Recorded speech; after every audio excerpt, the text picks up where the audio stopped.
Hello, topic is liquidation of a company, यानी एक company का क्या करना है, समापन करना है, एक कंपनी को बंद करना है। तो आज का टॉपिक अपना क्या है कि कंपनी का लिक्विडेशन क्या है, कैसे कर सकते हैं कंपनी को लिक्विडेशन, कौन पर्सन कंपनी को लिक्विडेट कर सकता है, क्या उसकी अकाउंटिंग ट्रीटमेंट है, यानी एक कंपनी का लिक्विडेशन कब होगा, कैसे होगा, क्या उसकी प्रोसेस होगी और बुक्स ऑफ अकाउंट के अंदर क्या उसकी अकाउंटिंग ट्रीटमेंट करेंगे, वो देखना है। तो पहला वर्ड अपने पास है लिक्विडेशन करना। लिक्विडेशन का मतलब है बंद करना, समापन करना। मान लो किसी भी कंपनी के अंदर कुछ शेयर होल्डर ये डिसाइड करते हैं कि आज शाम के बाद ये वाली कंपनी, कौन सी, हमारी कंपनी, यानी उस कंपनी के शेयर होल्डर ये डिसाइड करते हैं कि आज के बाद ये कंपनी रनिंग पोजीशन में नहीं रहेगी, यानी आज के बाद इस कंपनी के बिजनेस को क्या है, कंटिन्यू नहीं करेंगे, हम इस बिजनेस को बंद करना चाहते हैं। वो शेयर होल्डर क्या बोलते हैं, शेयर होल्डर कंपनी के जितने भी मेंबर्स हैं, जितने भी एम्प्लॉय हैं, उनको कहते हैं कि आज के बाद आप इस कंपनी के अंदर वर्किंग करने नहीं आएंगे, यानी कल से काम पर मत आना, हम कंपनी बंद कर रहे हैं। शाम को शटर डाउन किया और कंपनी के ऊपर ताला लगा दिया। क्या ऐसे कंपनी का लिक्विडेशन होता है?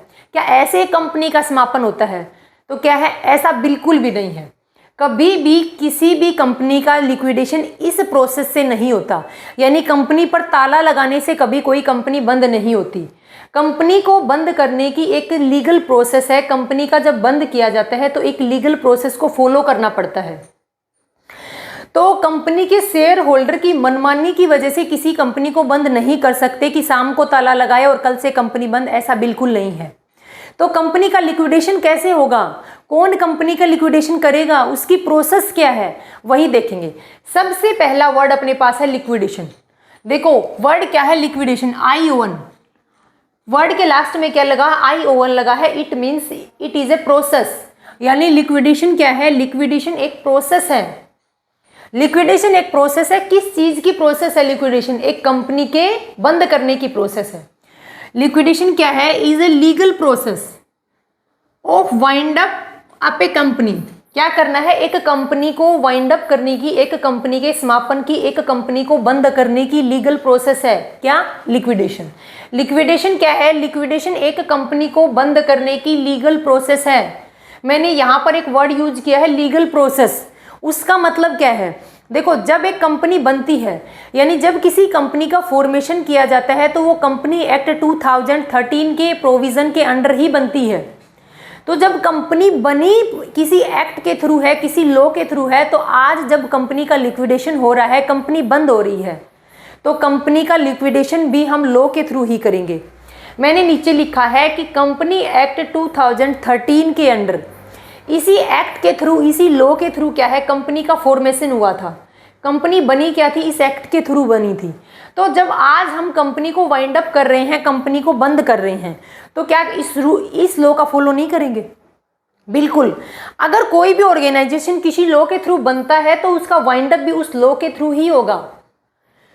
तो कंपनी बनी थी कंपनी एक्ट 2013 के एक्ट के अंडर, तो आज कंपनी का वाइंड अप कर रहे हैं, आज कंपनी का लिक्विडेशन कर रहे हैं, तो इस एक्ट को फॉलो करना पड़ेगा। इसलिए मैंने यहाँ पर एक लीगल प्रोसेस वर्ड का यूज किया है, इसलिए हमने लीगल बोला है कि लिक्विडेशन क्या है, लिक्विडेशन एक लीगल प्रोसेस है। किसकी लीगल प्रोसेस है? कंपनी के वाइंड अप करने की लीगल प्रोसेस है। देखो नॉर्मल सी बात है, अगर किसी ऑर्गेनाइजेशन को, किसी इंस्टीट्यूशन को किसी लॉ के थ्रू बनाया गया है, किसी लॉ के प्रोविजन, किसी लॉ की जो रूल रेगुलेशन उस इंस्टीट्यूशन को, उस ऑर्गेनाइजेशन को बनाने में लगे हैं, और बाद में कुछ साल बाद अगर उस ऑर्गेनाइजेशन को, उस इंस्टीट्यूशन को हम बंद करना चाहते हैं, तो उस लॉ के, उस एक्ट के रूल को फॉलो करना पड़ेगा।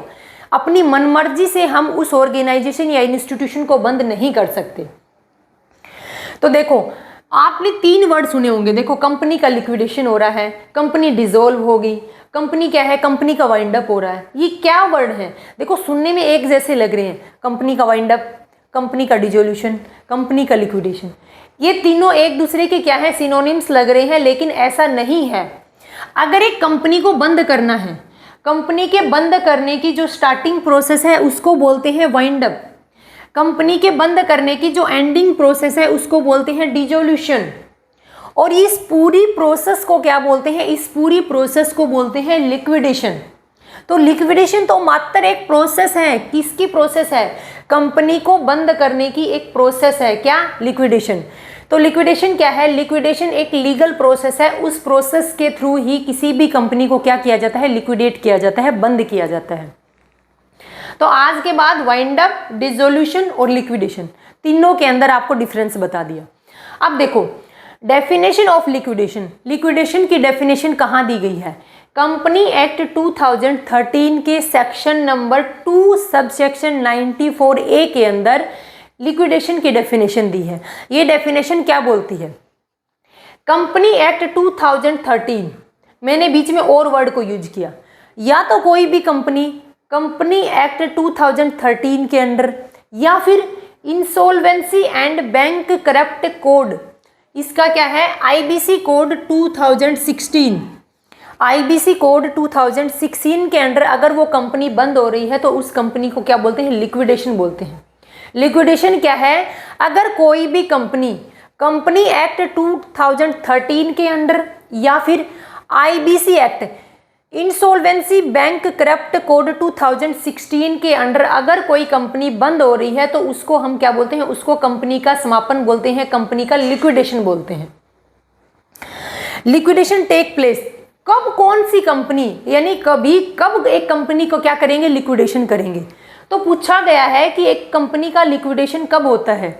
एक कंपनी, अगर नॉर्मल सी बात क्या है जो सबके दिमाग में आती है कि भाई एक कंपनी की सिचुएशन अच्छी नहीं थी, कंपनी की क्या है, कंपनी की फाइनेंशियल पोजीशन अच्छी नहीं थी इसलिए कंपनी को बंद कर दिया।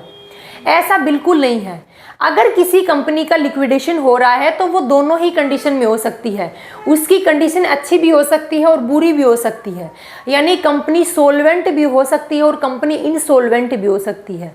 यानी कोई भी कंपनी अगर दिवालिया है, उस कंपनी का डिसोल्यूशन तो कंपलसरी है, क्योंकि वो कंपनी दिवालिया होगी, इन फ्यूचर वो कंपनी रनिंग पोजीशन के लायक नहीं है। लेकिन अगर कोई कंपनी अच्छी कंडीशन में है तो उस कंपनी को भी बंद कर सकते हैं। तो ये नहीं कह सकते कि अगर कोई भी कंपनी इंसॉल्वेंट है उसी कंपनी का लिक्विडेशन हो सकता है। अगर कोई सोल्वेंट कंपनी है, अगर किसी कंपनी की कंडीशन अच्छी है तो भी हम कंपनी का लिक्विडेशन कर सकते हैं। तो इस स्लाइड में हमने क्या पढ़ा कि लिक्विडेशन क्या है? लिक्विडेशन एक लीगल प्रोसेस है कंपनी को बंद करने की। उसके बाद क्या बोला गया था? Wind up. कंपनी को बंद करने की स्टार्टिंग स्टेज को वाइंड अप बोलते हैं, और जब कंपनी बंद हो जाती है तो उसकी एंडिंग स्टेज को डिसोल्यूशन बोलते हैं। और इस पूरी प्रोसेस को क्या बोलते हैं? इस पूरी प्रोसेस को लिक्विडेशन बोलते हैं। लिक्विडेशन की डेफिनेशन कहाँ दी गई है? कंपनी एक्ट 2013 के सेक्शन नंबर 294 2 सबसेक्शन 94A में क्या है? उसकी डेफिनेशन दी है। डेफिनेशन आप देख लेना। देखो मैंने 2 एक्ट लिखे हैं इधर तो मैंने कंपनी एक्ट 2013 को यूज किया, फिर मैंने आईबीसी कोड को यूज किया है, इंसॉल्वेंसी बैंक करप्ट कोड को 2016 को, ये मैंने दोनों यूज किए हैं। क्यों? इसका रीज़न आपको थोड़ी देर में पता चलेगा, लेकिन इतना ध्यान रखना कंपनी का लिक्विडेशन का मतलब क्या है। अगर कोई भी कंपनी एक्ट 2013 के अंडर या फिर आईबीसी एक्ट 2016 के अंडर अगर वो बंद होना चाहती है तो उसको क्या बोलते हैं? उसको कंपनी का लिक्विडेशन बोलते हैं। और लिक्विडेशन कंपनी, सोल्वेंट कंपनी भी का भी लिक्विडेशन हो सकता है और इनसोल्वेंट कंपनी का भी लिक्विडेशन हो सकता है। अब देखते हैं आगे।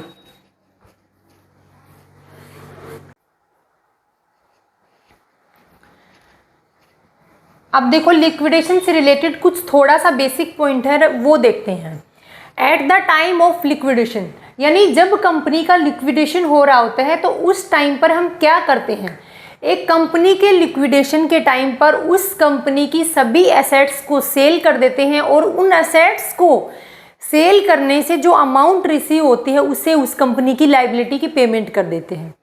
अब आपके दिमाग में क्वेश्चन पुटअप हुआ है कि मान लो कंपनी के अंदर जो एसेट्स हैं वो एसेट्स अगर उन लायबिलिटी की पेमेंट नहीं कर पाते, यानी अगर एसेट्स की वैल्यू कम पड़ जाती है, लायबिलिटी ज़्यादा है तो क्या करेंगे?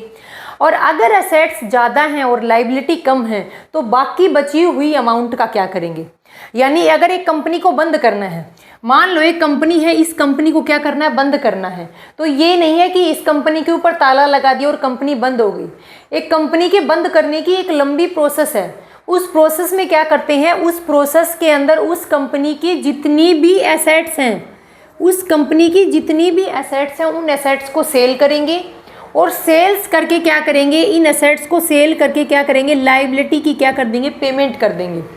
अब क्वेश्चन पुटअप है, अगर एसेट्स ज़्यादा रह जाती हैं या एसेट्स कम पड़ जाती हैं तब क्या करेंगे। देखो, at the time of liquidation, liquidation के टाइम पर क्या करेंगे, एसेट्स को सेल करेंगे और लायबिलिटी की पेमेंट करेंगे। मान लो कंपनी के पास एसेट्स ज़्यादा हैं और लायबिलिटी कम है, यानी मान लो एसेट्स की वैल्यू कितनी है, 10,000 है। अज्यूम करते हैं इतनी नहीं होती एसेट्स, कंपनी के पास एसेट्स लाखों में होती है। तो क्या है, मान लो कंपनी के एसेट्स 10,000 हैं और 8,000 क्या है, लायबिलिटी है। तो कंपनी ने अपनी एसेट्स को सेल किया 10,000 में और 8,000 की क्या कर दी, लायबिलिटी की पेमेंट कर दी। फिर भी कंपनी के पास एक्सेस में अमाउंट बचती है 2,000। तो इस एक्सेस पार्ट का क्या करेंगे, इस एक्सेस पार्ट को कंपनी के शेयर होल्डर में डिस्ट्रीब्यूट कर देंगे। इस एक्सेस पार्ट को कंपनी के शेयर होल्डर में डिवाइड कर देंगे, डिस्ट्रीब्यूट कर देंगे, किस रेशो में, उनके प्रॉफिट शेयरिंग रेशो में। नेक्स्ट पार्ट क्या हो सकता है कि अगर एसेट्स की वैल्यू कम है, अब की बार क्या है, अब की बार कंपनी के पास एसेट्स तो हैं 8,000 की और कंपनी के पास लायबिलिटी है 10,000 की। अब क्या है, अब अमाउंट क्या है, देखो कंपनी की एसेट्स है 8,000 और कंपनी की लायबिलिटी है 10,000। अब कंपनी को 2,000 रुपये और चाहिए। ये 2,000 रुपये कंपनी कहाँ से लाएगी, क्योंकि कंपनी के पास कुछ नहीं है। कंपनी के पास जितनी भी एसेट्स थी वो कंपनी ने सेल की और अमाउंट रिसीव हुई ओनली 8,000, बल्कि उन एसेट्स के अगेंस्ट में लायबिलिटी 10,000 की है। बाकी 2,000 की पेमेंट कहाँ से करेंगे, तो ये पेमेंट कहाँ से करेंगे, देखो अगर एसेट्स कम है और लायबिलिटी ज़्यादा है तो क्या करेंगे, वो पैसा कहाँ से लाएंगे, ये 2,000 की अरेंजमेंट कहाँ से करेंगे। जो पार्टली पेड अप शेयर हैं उन शेयर होल्डर से क्या बोलेंगे कि आपका, मान लो आपके शेयर की वैल्यू 10 रुपये थी और कुछ शेयर होल्डर से सिर्फ 8 रुपये मंगाए गए हैं, तो आप 2 रुपये पे करो, क्योंकि एक शेयर होल्डर की लायबिलिटी अपने शेयर की फेस वैल्यू तक है।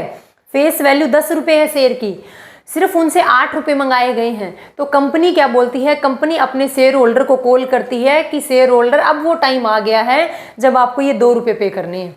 यानी उस शेयर होल्डर के पास जितने भी शेयर हैं उन शेयर, किसी सिंगल शेयर होल्डर के पास नहीं बल्कि सभी शेयर होल्डर को ये बोला जाता है कि जितना भी अनपेड अप अमाउंट है, यानी जो अब तक पे नहीं की वो अब पे करो। क्यों पे करेंगे, क्योंकि उनकी लायबिलिटी है ये 10 रुपये पे करना। शेयर की फेस वैल्यू तक ही कंपनी के शेयर होल्डर की लायबिलिटी होती है। तो अब जो बकाया 2 रुपये हैं वो 2 रुपये शेयर होल्डर कंपनी को पे करेगा। जैसे ही कंपनी के पास वो टोटल अमाउंट रिसीव होगी उससे कंपनी क्या करेगी, इन 2,000 रुपये की लायबिलिटी की पेमेंट करेगी। तो अगर कंपनी के पास एसेट्स कम पड़ जाती हैं और लायबिलिटी ज़्यादा है तो कंपनी किन को बोलती है, company partly paid up share holder को बोलती है कि अब बकाया अमाउंट, अब पर शेयर 2 रुपये बाकी हैं उनकी पेमेंट करो। तो दोनों बता दिए। जब कंपनी का लिक्विडेशन होता है तो एसेट्स को सेल करके लायबिलिटी की पेमेंट करते हैं। एसेट्स को सेल किया, अगर एसेट्स ग्रेटर देन है लायबिलिटी से, जो अमाउंट बचेगा वो किस में बांटेंगे, शेयर होल्डर में डिवाइड करेंगे। क्या करेंगे, उन शेयर होल्डर में क्या कर देंगे, डिस्ट्रीब्यूट कर देंगे। अगर कम पड़ा तो कहाँ से लाएंगे, क्या बैंक से लोन लेंगे। कंपनी इंसॉल्वेंट हो रही है, कंपनी डिसॉल्व हो गई, कंपनी का लिक्विडेशन हो रहा है, बैंक से लोन नहीं लेंगे, ना ही बैंक देगा। क्यों, क्योंकि कंपनी के पास कुछ एसेट्स ही नहीं है, गिरवी किसको रखेंगे। तो कंपनी क्या करेगी, अपने शेयर होल्डर को बोलेगी कि पैसा लाओ जो बाकी है। तो उस पैसे से क्या करेगी, कंपनी इन लायबिलिटी की पेमेंट कर देगी। कंपनी इस 2,000 जो बाकी थी, जिन लायबिलिटी की पेमेंट करनी थी उनकी पेमेंट कर देगी। अब देखो, इस पूरी प्रोसेस को करने के लिए, यानी एसेट्स को सेल करना है, लायबिलिटी की पेमेंट करनी है, इस पूरी प्रोसेस को करने के लिए एक पर्सन को अपॉइंट करती है। उस पर्सन को क्या बोलते हैं, लिक्विडेटर बोलते हैं। इस पूरी प्रोसेस का मतलब है एसेट्स को सेल करना है और सभी लायबिलिटी की पेमेंट करनी है। इस पूरी प्रोसेस को करने के लिए एक पर्सन को अपॉइंट किया जाता है, उस पर्सन को लिक्विडेटर बोलते हैं।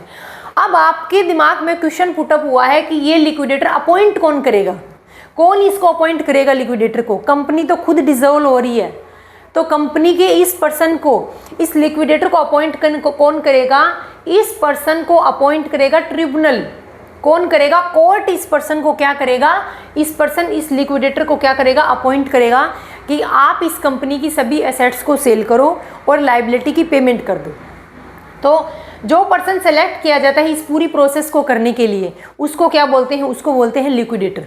अब अपन क्या देखेंगे? अब देखेंगे मेथड ऑफ लिक्विडेशन, यानी कैसे कैसे कंपनी का लिक्विडेशन हो सकता है, कैसे कैसे किसी कंपनी का लिक्विडेशन हो सकता है, वो देखते हैं।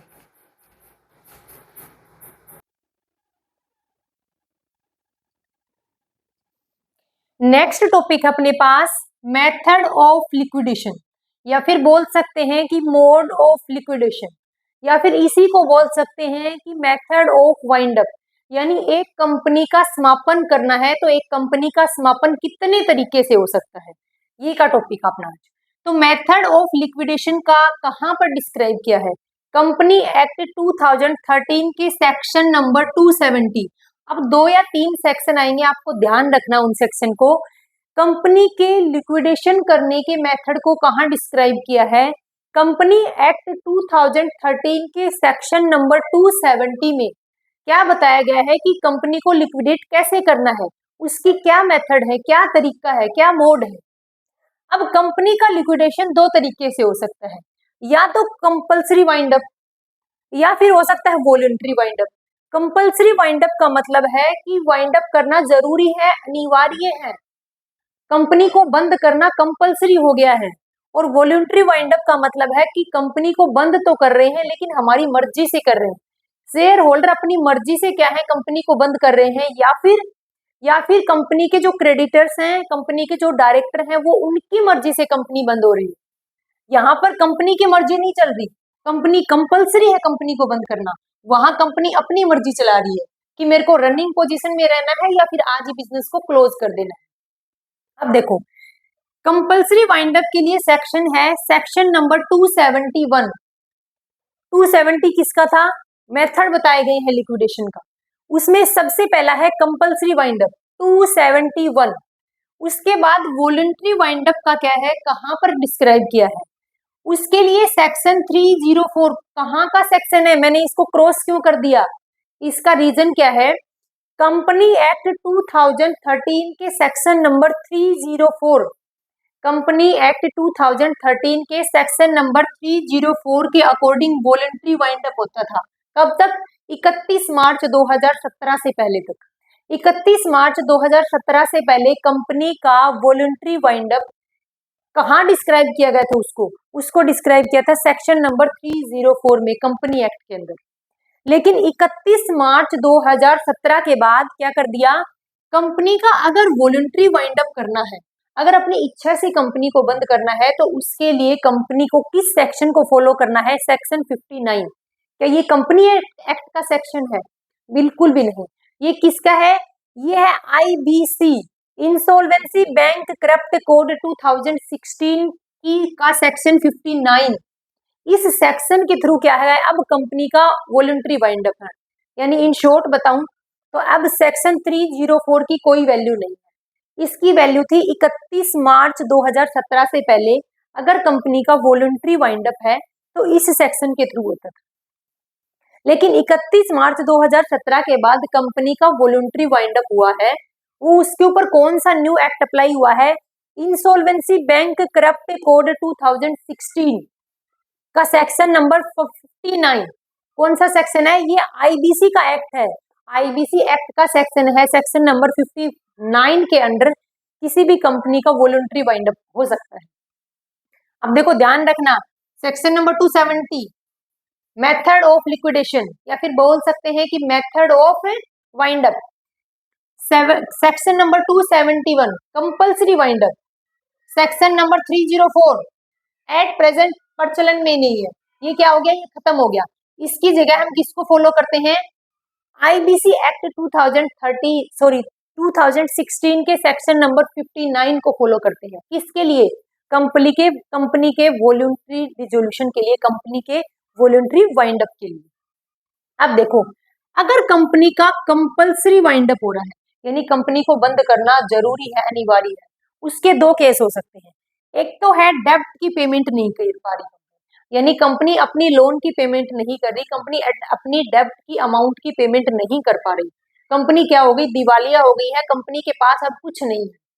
तो एक तो उस टाइम पर कंपनी का अनिवार्य डिसोल्यूशन हो सकता है, कब, डेब्ट की पेमेंट ना करने पर। तब कौन सा एक्ट फॉलो करेंगे, तब किसके रूल फॉलो करने पड़ेंगे, तब आईबीसी एक्ट 2016 के रूल को फॉलो करना पड़ेगा। अगर कंपनी डेब्ट के अलावा किसी अदर रीजन की वजह से बंद करनी पड़ रही, देखो एक तो कंपनी डेब्ट की पेमेंट नहीं कर पा रही, तो कंपनी को बंद करना कंपलसरी है, आईबीसी एक्ट 2016। अगर कंपनी डेब्ट की पेमेंट करने के अलावा, यानी डेब्ट की पेमेंट तो कर पा रही है लेकिन किसी अदर रीजन की वजह से अगर कंपनी को बंद करना पड़ रहा है, तो उसके लिए कंपनी एक्ट 2013 के प्रोविजन लागू होंगे। देखो थोड़ा सा एक बार कंफ्यूजन करेगा, लेकिन अगर ध्यान से देख लोगे तो बिल्कुल अच्छे से समझ आएगा, इसलिए मैंने आपके लिए डायग्राम बनाया है। Compulsory wind up, voluntary wind up. Compulsory में भी दो पार्ट है, या तो डेब्ट की पेमेंट नहीं कर पा रहे, डेब्ट की पेमेंट तो कर पा रहे हैं लेकिन किसी अदर रीजन की वजह से कंपनी को बंद करना पड़ेगा, उसके लिए कंपनी एक्ट 2013 को फॉलो करना है। अब देखो याद रखने का तरीका क्या है, सिर्फ फर्स्ट वाले में कंपनी एक्ट को फॉलो करना है, बाकी दोनों के अंदर आईबीसी एक्ट 2016 के रूल को फॉलो करना पड़ेगा। अब देखो अगर कंपनी का कंपल्सरी वाइंड अप हो रहा है, यानी अगर कंपनी को बंद करना अनिवार्य है, जरूरी है, ये कौन बताएगा, ये कौन कौन डिसाइड करेगा, क्योंकि किसी शेयर होल्डर की, किसी पर्सन की, डायरेक्टर की बात तो माननी से रही। आप अपने भाई बहन की बात नहीं मानते, भाई ने बोल दिया तो बहन नहीं मानती, बहन ने बोल दिया तो भाई नहीं मानता, हालांकि मम्मी पापा की बात को भी इग्नोर कर देते हैं। तो हम किसके पास जाएंगे, अगर कंपनी का कंपल्सरी वाइंड अप करना है, कहाँ जाएंगे, कहाँ जाएंगे, कंपनी के पास जाएंगे, डन बाय ट्रिब्यूनल। किसके पास जाएंगे, ये कौन बताएगा कि कंपनी को बंद करना कंपल्सरी और बंद करना भी पड़ेगा, कौन, ट्रिब्यूनल। हम क्या जाएंगे, कोर्ट डिसाइड करेगा कि कंपनी को बंद करना है और बंद करना ही पड़ेगा। क्यों, क्योंकि अगर रूल को फॉलो नहीं किया, अगर ऑर्डर को फॉलो नहीं किया, अलग से पेनल्टी लग जाएगी, और कंपनी को बंद करना है वो अलग बात है। तो ये सब एक्टिविटी, यानी अगर कंपनी को डेब्ट की पेमेंट नहीं कर पाई, या फिर कंपनी डेब्ट की पेमेंट तो नहीं कर रही है लेकिन किसी अदर रीजन की वजह से कंपनी को बंद करना कंपलसरी है, ये कौन डिसाइड करेगा, ये ट्रिब्यूनल डिसाइड करेगा, ये ट्रिब्यूनल का final decision. NCLT, national company law tribunal, ये डिसाइड करेगा कि अब इस कंपनी को रनिंग पोजीशन में नहीं रख सकते, इस कंपनी का बंद करना अनिवार्य है, जरूरी। पूरी प्रोसीजर देखो, चाहे कंपनी को इसके थ्रू बंद कर रहे हो, चाहे इस रीजन की वजह से कंपनी को बंद कर रहे हो, चाहे हम कंपनी अपनी मर्जी से अपनी बंद कर रही हो, यानी चाहे तो ट्रिब्यूनल कंपनी को बंद करवा रहे हैं, चाहे कंपनी अपनी मर्जी से बंद हो रही है, दोनों ही कंडीशन में। वैसे केस तीन हो गए, फर्स्ट, सेकंड और थर्ड, तीनों ही केस के अंदर कंपनी की जो लिक्विडेशन की अकाउंटिंग ट्रीटमेंट है वो तीनों की सेम होगी, अकाउंटिंग प्रोसीजर तीनों की सेम रहेगी। कौन से तीनों की, अगर कंपनी का लिक्विडेशन हो रहा है, कंपल्सरी लिक्विडेशन, कंपल्सरी में दो पार्ट, या तो डेब्ट की पेमेंट नहीं कर पा रहे, दूसरा डेब्ट की पेमेंट तो कर रहे हैं या फिर किसी अदर रीजन की वजह से, और तीसरा है कंपनी अपनी मर्जी से अपना वाइंड अप चाहती है। तीनों ही केस में कंपनी के लिक्विडेशन की जो अकाउंटिंग ट्रीटमेंट है वो तीनों की अकाउंटिंग ट्रीटमेंट सेम है, प्रोसीजर सेम है। अब देखो यहाँ पर कोर्ट ने डिसाइड कर दिया, यहाँ पर ट्रिब्यूनल ने डिसाइड कर दिया कि अब कंपनी का वाइंड अप होगा, किसने, नेशनल कंपनी लॉ ट्रिब्यूनल ने डिसाइड किया कि अब कंपनी का वाइंड अप करना कंपलसरी है। एक बार फिर से आपको सेक्शन ध्यान करवाती हूँ, compulsory wind up section number 271, इस मेथड को कहाँ बताया गया है, सेक्शन नंबर 270। ये किसके सेक्शन है, ये कंपनी एक्ट 2013 के सेक्शन है, सेक्शन 304, ये भी कंपनी एक्ट 2013 का सेक्शन था जो आज प्रचलन में नहीं है, इसको बंद कर दिया। इसकी जगह अब किसने ले ली, 31 मार्च 2017 के बाद आईबीसी एक्ट 2016 के सेक्शन नंबर 59 के प्रोविजन किसके ऊपर अप्लाई होते हैं, अगर कंपनी का वॉलंटरी डिसोल्यूशन है, अगर कंपनी को अपनी मर्जी से बंद हो रही है कंपनी। तो ये मैंने आपको मेथड बताई है। अब क्या है, अब बताएंगे कि जैसे कंपनी बंद तो हो रही है, कंपनी बंद हो रही है चाहे अपनी मर्जी से हो चाहे कंपलसरी हो, कंपनी बंद हो रही है तो आप बंद कैसे करेंगे, ये ट्रिब्यूनल कैसे बंद करेगा, क्योंकि अब बात आ गई ट्रिब्यूनल के हाथ में, कंपनी को बंद करना ही पड़ेगा। तो कंपनी को बंद करने के लिए ट्रिब्यूनल क्या करेगा, उस कंपनी का वाइंड अप करने के लिए हम किसी पर्सन को अपॉइंट करेगा। वो पर्सन क्या करेगा, उस कंपनी की सारी एसेट्स को सेल करेगा और लायबिलिटी की पेमेंट करेगा। अब बताओ किस पर्सन को अपॉइंट करेंगे, मैंने आपको बता दिया है, लिक्विडेटर को। यानी कंपनी की सारी एसेट्स को सेल करके लायबिलिटी की पेमेंट करने के लिए हम एक पर्सन को अपॉइंट करेंगे, हम का मतलब है ट्रिब्यूनल। और अगर कंपनी अपनी मर्जी से बंद हो रही है तो कंपनी भी एक पर्सन को अपॉइंट करेगी, उस पर्सन को बोलते हैं लिक्विडेटर। अब इससे आगे की प्रोसेस देखते हैं।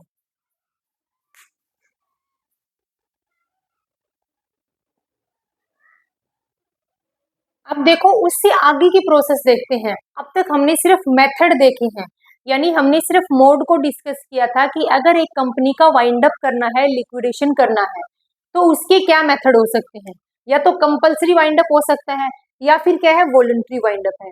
चाहे कंपनी का कंपल्सरी वाइंड अप हो, चाहे कंपनी का वॉलंटरी वाइंड अप, दोनों ही कंडीशन में क्या है, दोनों ही कंडीशन में केस फाइल करना पड़ेगा, दोनों ही कंडीशन में क्या है, इन्फॉर्म करना पड़ेगा किसको, ट्रिब्यूनल को। तो देखो वाइंड अप की फाइल तैयार करनी पड़ेगी कि हम इस कंपनी को बंद करना चाहते हैं या इस कंपनी को बंद करना कंपलसरी है। देखो अगर कंपनी को बंद करना कंपलसरी हुआ तो ट्रिब्यूनल के पास फाइल लगानी कंपलसरी हो जाएगी। लेकिन अगर कंपनी अपने आप बंद हो रही है, अगर कंपनी अपनी मर्जी से बंद करना चाहते हैं, अगर शेयर होल्डर अपनी मर्जी से कंपनी को बंद करना चाहते हैं, फिर भी कंपनी का वाइंड अप इसी प्रोसेस के थ्रू होगा। क्या करेंगे, सबसे पहले वाइंड अप की फाइल तैयार करेंगे।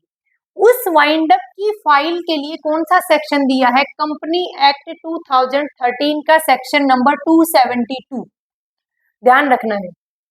अब वाइंड अप की फाइल तैयार कर ली, चाहे कंपल्सरी वाइंड अप हो चाहे वॉलंटरी वाइंड अप हो, दोनों ही केस में कंपनी की वाइंड अप की फाइल तैयार होगी। अब ये फाइल देंगे किसको, ये फाइल किसको देंगे, ये फाइल देंगे ट्रिब्यूनल को। नेशनल कंपनी लॉ ट्रिब्यूनल को क्या करेंगे, कंपनी के वाइंड अप की फाइल तैयार करेंगे और ट्रिब्यूनल को भेज देंगे। अब क्या है, अब ट्रिब्यूनल उस फाइल को देखेगा।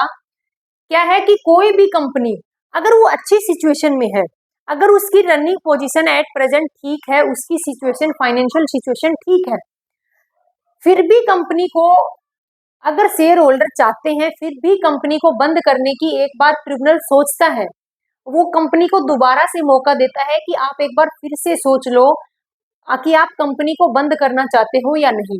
अगर फिर भी कंपनी के शेयर होल्डर चाहते हैं कि कंपनी का हम वॉलंटरी वाइंड अप चाहते हैं, अपनी मर्जी से बंद करना चाहते हैं, तो करेंगे। तो क्या है, तो ट्रिब्यूनल अपनी सहमति दे देता है और आगे की प्रोसेस करता है। लेकिन अगर मान लो कोई कंपनी इंसॉल्वेंट हो गई और कंपनी को बंद करना कंपलसरी हो गया, फिर भी ट्रिब्यूनल क्या करता है, कोशिश करता है अपने बेस पर लोन प्रोवाइड करके कि इस कंपनी को रनिंग पोजीशन में रखा जाए। इससे ट्रिब्यूनल को फायदा क्या है, इससे पूरी कंट्री को फायदा है, क्योंकि अगर कोई कंपनी बंद हो रही है तो उसकी वजह से काफी लोग क्या है, काफी लोगों का एम्प्लॉयमेंट, रोजगार खत्म हो रहा है। तो क्या है, अपनी कोशिश ट्रिब्यूनल पहले करता है, यानी अपनी तरफ से उस कंपनी को रनिंग करने की, उस कंपनी को चलाने की कोशिश करता है। लेकिन फिर भी अगर कंपनी अपनी मर्जी से बंद होना चाहती है, या फिर भी अगर ट्रिब्यूनल ने हेल्प दी किसी इंसॉल्वेंट कंपनी को और फिर भी कंपनी रन नहीं कर पा रही, तो उस कंपनी का क्या कर देंगे, डिसोल्यूशन कर देंगे, वाइंड अप कर देंगे। अब बात ये थी कि कंपनी ने वाइंड अप की फाइल प्रिपेयर कर ली, उस फाइल को किसको देंगे, उस फाइल को किसको सौंपते हैं, ट्रिब्यूनल को सौंपते हैं। उस फाइल को ट्रिब्यूनल को दे देंगे कि ट्रिब्यूनल ये लो, हम हमारी कंपनी को बंद करना चाहते हैं। अब क्या है, अब पॉइंट ये है, आगे की प्रोसेस बाद में देखेंगे कि ट्रिब्यूनल क्या करेगा क्या नहीं करेगा इस फाइल को देखकर। वो तो आपको बता दिया कि एक बार ट्रिब्यूनल अपनी कोशिश करता है कि उस कंपनी को रनिंग पोजीशन में रखा जाए, क्योंकि उससे लोगों को रोजगार मिल रहा है, देश का डेवलपमेंट हो रहा है। अब देखो ये फाइल जो वाइंड अप की फाइल है, वो प्रिपेयर कौन करता है, कौन पर्सन वाइंड अप की फाइल लेके आएगा, या तो कंपनी खुद, कंपनी क्या है, कंपनी के नाम से वाइंड अप की फाइल तैयार हो सकती है, या फिर क्रेडिटर्स, या फिर रजिस्ट्रार, या फिर क्या है, शेयर होल्डर, सेंट्रल गवर्नमेंट या फिर स्टेट गवर्नमेंट। या सेंट्रल गवर्नमेंट अगर किसी पर्सन को ऑथराइज्ड करती है, किसी पर्सन को बोलती है कि आप क्या करो, इस कंपनी के वाइंड अप की फाइल प्रिपेयर करो और कहाँ भेज दो, उसको ट्रिब्यूनल के पास भेज दो। तो ये सभी पर्सन क्या है, ये सभी पर्सन कंपनी के वाइंड अप की फाइल को प्रिपेयर कर सकते हैं। यानी इन पर्सन के थ्रू क्या है, कंपनी का वाइंड अप आ सकता है। अगर कंपनी चाहती है तो कंपनी अपने नाम से क्या है, वाइंड अप की फाइल तैयार करेगी और ट्रिब्यूनल को भेज देगी कि हम इस बिजनेस को अब रनिंग पोजीशन में नहीं रखना चाहते। क्रेडिटर्स, अगर कंपनी क्रेडिटर्स की पेमेंट नहीं कर रही, अगर कंपनी टाइम पर क्रेडिटर्स की पेमेंट नहीं कर रही, तो क्रेडिटर्स वाइंड अप की फाइल तैयार करेंगे और ट्रिब्यूनल को भेज देंगे। कंपनी का रजिस्ट्रार ऑफिस ROC, कंपनी का रजिस्ट्रार अगर लगा कि कंपनी क्या है, कंपनी गलत रास्ते पर जा रही है, कंपनी कोई फ्रॉड काम कर रही है, तो वो भी कंपनी के वाइंड अप की फाइल तैयार कर सकता है। कंपनी के शेयर होल्डर खुद अपनी मर्जी से कंपनी का वाइंड अप चाहते हैं तो भी क्या है, वाइंड अप की फाइल तैयार कर सकते हैं। तो ये सभी पर्सन कंपनी के वाइंड अप की फाइल को तैयार करेंगे और उस फाइल को तैयार करके कहाँ भेज देते हैं, कंपनी के ट्रिब्यूनल के पास। कंपनी का ट्रिब्यूनल कौन सा है, नेशनल कंपनी लॉ ट्रिब्यूनल के पास उसको भेज देते हैं। अब नेशनल कंपनी लॉ ट्रिब्यूनल उसको देखता है कि कंपनी की कंडीशन अच्छी है नहीं है। अपनी तरफ से एफर्ट्स लगाने के बाद ट्रिब्यूनल क्या करता है, ट्रिब्यूनल उस कंपनी का लिक्विडेशन करना स्टार्ट करता है। अगर मान लो ट्रिब्यूनल ने अपनी कोशिश की, फिर भी कंपनी रनिंग पोजीशन में ना तो रहना चाहती है और ना रह सकती है, तब ट्रिब्यूनल क्या करता है, फाइनल डिसीजन लेता है किसका, वाइंड अप करने का, लिक्विडेशन का। अब देखो फिर क्या करता है, फिर ट्रिब्यूनल क्या देता है, ऑर्डर देता है। अब ट्रिब्यूनल का ऑर्डर क्या होगा, सबसे पहला ऑर्डर क्या है, बोर्ड ऑफ डायरेक्टर को बोलता है कि अगर आप कंपनी को बंद करवाना चाहते हैं या फिर आपकी कंपनी को बंद करना कंपलसरी है, इस सिचुएशन में ट्रिब्यूनल किसको ऑर्डर देता है, ट्रिब्यूनल ऑर्डर देता है कंपनी के बोर्ड ऑफ डायरेक्टर को। और बोर्ड ऑफ डायरेक्टर को क्या ऑर्डर देता है कि आप क्या प्रिपेयर करो, आप अपनी कंपनी का स्टेटमेंट ऑफ अफेयर प्रिपेयर करो। अब कंपनी के बोर्ड ऑफ डायरेक्टर को कंपनी का स्टेटमेंट ऑफ अफेयर प्रिपेयर करना पड़ेगा। अब इससे पता क्या चलेगा, स्टेटमेंट ऑफ अफेयर से, स्टेटमेंट ऑफ अफेयर से पता चलेगा कि पैसा कहाँ से लेना है और किस किस पार्टी को पैसा पे करना है, पैसा कहाँ से लेना है और पैसा कहाँ को देना है। यानी कंपनी का वाइंड अप करना है, कंपनी की एसेट्स को सेल करेंगे पैसा आएगा, कंपनी की लाइबिलिटी को पेमेंट करेंगे पैसा जाएगा। तो यानी कंपनी की एसेट्स और लाइबिलिटी, टोटल एसेट्स और टोटल लाइबिलिटी के बारे में बताएगा कौन सा स्टेटमेंट, स्टेटमेंट ऑफ अफेयर बताएगा। कौन तैयार करेगा, कंपनी का बोर्ड ऑफ डायरेक्टर खुद तैयार करेगा। ये स्टेटमेंट ऑफ अफेयर कंपनी के बोर्ड ऑफ डायरेक्टर के द्वारा तैयार किया जाएगा, किसके ऑर्डर पर, ट्रिब्यूनल के ऑर्डर पर तैयार करेगा। इससे क्या पता चलेगा कि कंपनी को पैसा कहाँ से लेना है और कंपनी को पैसा कहाँ देना है, क्योंकि कंपनी का वाइंड अप होने जा रहा है। इसी स्टेटमेंट ऑफ अफेयर के बेस पर कंपनी के क्या करेगी, इसी स्टेटमेंट ऑफ अफेयर के बेस पर कंपनी का जो लिक्विडेटर होगा, लिक्विडेटर अपॉइंट कौन करता है, कंपनी का लिक्विडेशन करना है। कंपनी का लिक्विडेशन करने के लिए यानी एसेट्स को सेल करके लाइबिलिटी की पेमेंट करने के लिए किस पर्सन को अपॉइंट करता है, ट्रिब्यूनल। ट्रिब्यूनल एक पर्सन को अपॉइंट करता है जिसको बोलते हैं लिक्विडेटर। लिक्विडेटर वो पर्सन होता है जो ट्रिब्यूनल के द्वारा अपॉइंट किया जाता है, किसके लिए, कंपनी के लिक्विडेशन की प्रोसेस को पूरा करने के लिए। वो क्या करेगा, कंपनी की एसेट्स को सेल करेगा और लाइबिलिटी की पेमेंट कर देगा। तो सेकंड क्या करेगा, ट्रिब्यूनल ऑर्डर किसको देगा, सेकंड ऑर्डर देगा किसको, अपॉइंट करेगा। सबसे पहले एक लिक्विडेटर को अपॉइंट करेगा, उस लिक्विडेटर को अपॉइंट करेगा और ऑर्डर क्या देगा, लिक्विडेटर का काम क्या है, एसेट्स को सेल करना और लाइबिलिटी की पेमेंट करना। अब लिक्विडेटर तो कंपनी के अंदर का पर्सन तो नहीं है, कंपनी के बोर्ड ऑफ डायरेक्टर का पर्सन तो नहीं है, ये पर्सन तो कौन है, ये पर्सन ट्रिब्यूनल ने बाहर से सिलेक्ट किया है। तो इस पर्सन को क्या पता चलेगा कि उस कंपनी में कितनी एसेट्स है, कितनी लाइबिलिटी है। देखो अभी तो बताया था, कहाँ से पता चलेगा, स्टेटमेंट ऑफ अफेयर से। कंपनी के इस स्टेटमेंट ऑफ अफेयर से पता चलेगा कि कंपनी में कितनी एसेट्स है और कितनी लाइबिलिटी है। इस स्टेटमेंट ऑफ अफेयर में जितनी भी एसेट्स है उनको सेल करेगा और जितनी भी लाइबिलिटी है उनकी पेमेंट कर देगा। तो पहले कौन सा अकाउंट प्रिपेयर होगा, पहले लिक्विडेटर का अकाउंट प्रिपेयर होगा या फिर ये स्टेटमेंट ऑफ अफेयर। कंपनी के बोर्ड ऑफ डायरेक्टर सबसे पहले इस स्टेटमेंट ऑफ अफेयर को क्या करेंगे, प्रिपेयर करेंगे। अब ये कितने दिन में प्रिपेयर करेंगे, अब ये तो मान लो 2 साल बाद प्रिपेयर करते हैं, ऐसा नहीं है, इसका टाइम पीरियड है, वो हम आगे देखेंगे। इसका टाइम पीरियड है 21 डेज। ऑर्डर देने के 21 डेज के अंदर अंदर स्टेटमेंट ऑफ अफेयर को प्रिपेयर करके किसको देना है, ट्रिब्यूनल को देना है। किसको देना है, सॉरी लिक्विडेटर को देना है। किसको देना है? लिक्विडेटर को देना है। लिक्विडेटर क्या करेगा? इस स्टेटमेंट के बेस पर एसेट्स को सेल करेगा और लायबिलिटी की पेमेंट कर देगा, और इसको सेल करके लायबिलिटी की पेमेंट करने के लिए एक फॉर्मेट तैयार करेगा, एक स्टेटमेंट तैयार करेगा, उसको बोलते हैं liquidator financial statement of accounts. ये भी एक स्टेटमेंट है, और जो लिक्विडेटर अपना फाइनल अकाउंट ओपन करेगा वो भी एक स्टेटमेंट है, यानी दोनों ही अकाउंट नहीं है, ओनली और ओनली एक स्टेटमेंट है। तो मैंने क्या बताया, जो मेन चीज है वो ये है कि जब कंपनी को बंद करेंगे तो वाइंड अप की फाइल कौन प्रिपेयर करेगा? ये सब पर्सन प्रिपेयर करेंगे। वो फाइल देते किसको है? ट्रिब्यूनल को देते हैं। उस ट्रिब्यूनल उस फाइल को ध्यान से देखता है, अपनी तरफ से कोशिश करके उसके बाद क्या करता है? वो ऑर्डर देता है। सबसे पहला ऑर्डर जाएगा जिस कंपनी का वाइंड अप करना है, जिस कंपनी का लिक्विडेशन करना है, उस कंपनी के बोर्ड ऑफ डायरेक्टर को, कि अगर आप कंपनी को बंद करवाना चाहते हो या फिर आपकी कंपनी को बंद करना कंपलसरी है, तो आप सबसे पहले स्टेटमेंट ऑफ अफेयर को तैयार करो। अगर आपने ये स्टेटमेंट तैयार कर दिया तो आप इसको लिक्विडेटर को दे देना।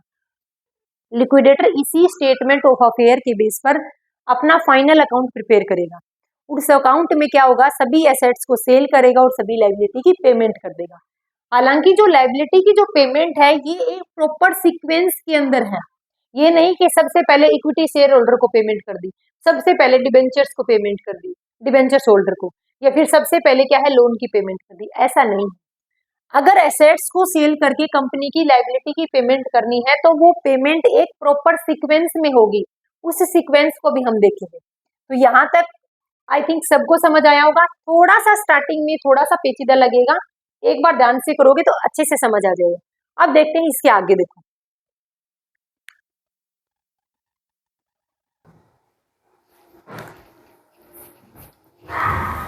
नेक्स्ट टॉपिक है अदर देन इनेबिलिटी टू पे डेब्ट, यानी जब कंपनी का कंपलसरी वाइंड अप है, यानी अगर कंपनी को बंद करना जरूरी है, अनिवार्य है, उसमें मैंने आपको पहला पॉइंट यही लिखवाया था कि अदर देन इनेबिलिटी टू पे डेब्ट, यानी डेब्ट को पे करने की इनेबिलिटी नहीं है, किसी अदर रीज़न की वजह से कंपनी को बंद करना अनिवार्य है। वो कौन से रीज़न हो सकते हैं? ऐसे 5 रीज़न है। अगर इनमें से कोई भी एक रीज़न कंपनी के अंदर घटित होता है, यानी अगर कोई भी एक रीज़न कंपनी के अंदर है तो ट्रिब्यूनल उस कंपनी को बंद कर सकता है। ये ट्रिब्यूनल के पास पावर है। तो पहला रीज़न क्या है? कंपनी के share holder special resolution pass कर दें कि कंपनी को वाइंड अप करो।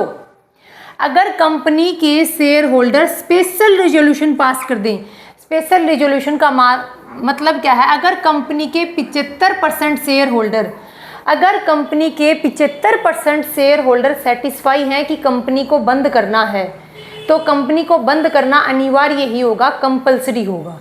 सेकंड है, ट्रिब्यूनल की नज़रों में कंपनी कैसा काम कर रही है? फ्रॉड काम कर रही है, तो भी कंपनी को बंद करना कंपलसरी है।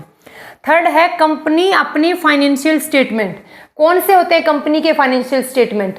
Statement of P&L account, balance sheet, cash flow statement, statement of change in equity, और ये जो ऐसे 5 स्टेटमेंट हैं। कंपनी अपने फाइनेंशियल स्टेटमेंट के अंदर 5 स्टेटमेंट को प्रिपेयर करती है। अगर उन फाइनेंशियल स्टेटमेंट को रजिस्ट्रार ऑफिस के पास में लास्ट 5 ईयर से प्रोवाइड नहीं करवा रहे, देखो जब भी कंपनी अपने बुक्स ऑफ अकाउंट को प्रिपेयर करती है, यानी at the end of accounting year, जब कंपनी अपने फाइनल अकाउंट को प्रिपेयर करती है, अपने फाइनेंशियल स्टेटमेंट को तैयार करती है, तो फाइनेंशियल स्टेटमेंट को तैयार करने के बाद कंपनी उन फाइनेंशियल स्टेटमेंट को कंपनी के ROC के पास भेजती है। ROC का मतलब है registered of company, registered office of company के पास में उन फाइनेंशियल स्टेटमेंट को भेजती है।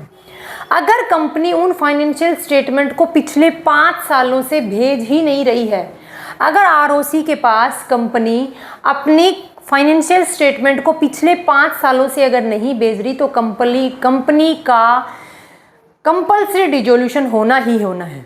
नेक्स्ट है, ट्रिब्यूनल की नज़रों में अगर कंपनी का वाइंड अप करना ज़्यादा बेटर रहेगा, यानी कंपनी की सिचुएशन बदतर से भी बदतर हो चुकी है, अब कंपनी का रनिंग पोजीशन में रहना ठीक नहीं है, यानी अगर ट्रिब्यूनल को लगता है कि कंपनी को वाइंड अप करना है, तो कंपनी का कौन सा वाइंड अप होगा? कंपल्सरी वाइंड अप करेंगे। और कंपनी के अगर कंपनी को लगता है कि अगर कंपनी को लगा कि इंडिया के अगेंस्ट कोई काम कर रही है, अगर ट्रिब्यूनल को लगता है कि कंपनी इंडिया के अगेंस्ट कोई काम कर रही है, तो भी कंपनी का कंपल्सरी डिसोल्यूशन होगा, कंपनी का कंपल्सरी वाइंड अप होगा। तो कौन से 5 केस हैं? पहला केस क्या है? अगर कंपनी के share holder special resolution pass कर दे। स्पेशल रिजोल्यूशन कितने बहुमत से पास होता है? अगर 75% शेयर होल्डर इस बात से सेटिस्फाई है कि कंपनी को बंद करना ही होगा, तो ट्रिब्यूनल के पास कोई ऑप्शन नहीं है। सेकंड में क्या है? सेकंड है अगर ट्रिब्यूनल की नज़रों में कंपनी फ्रॉड कर रही हो। थर्ड क्या दे रहे कि पिछले 5 साल से कंपनी अपने फाइनेंशियल स्टेटमेंट तैयार तो करती है लेकिन आरओसी के पास नहीं भेजे, रजिस्ट्रार ऑफ कंपनी के पास अगर उन फाइनेंशियल स्टेटमेंट को नहीं भेजे तो भी क्या है? कंपनी का वाइंड अप कंपल्सरी है। अगर ट्रिब्यूनल को लगता है कि कंपनी का रनिंग पोजीशन में रहना बेटर नहीं है, तो भी कंपनी का बंद होना कंपल्सरी है। और लास्ट है अगर कंपनी कोई ऐसा काम कर रही है जो इंडिया के अगेंस्ट है, तो भी उस कंपनी का कंपल्सरी डिसोल्यूशन है। ये कौन से हैं? ये वो पॉइंट बताए हैं मैंने आपको। देखो मैंने 3 पॉइंट बताए थे, या तो डेब्ट की पेमेंट नहीं कर पा रहे, या फिर कंपनी अपनी मर्जी से बंद होना चाहती है। तीसरा ऑप्शन था कि कंपनी की डेब्ट की पेमेंट तो कर रही है लेकिन किन्हीं अदर रीजन की वजह से कंपनी को ट्रिब्यूनल बंद करेगा। तो ये वो 5 रीजन थे। अब देखो वॉलंटरी जो वाइंड अप था कंपनी का, उसमें एक छोटा सा कंसेप्ट है, वो देखना है।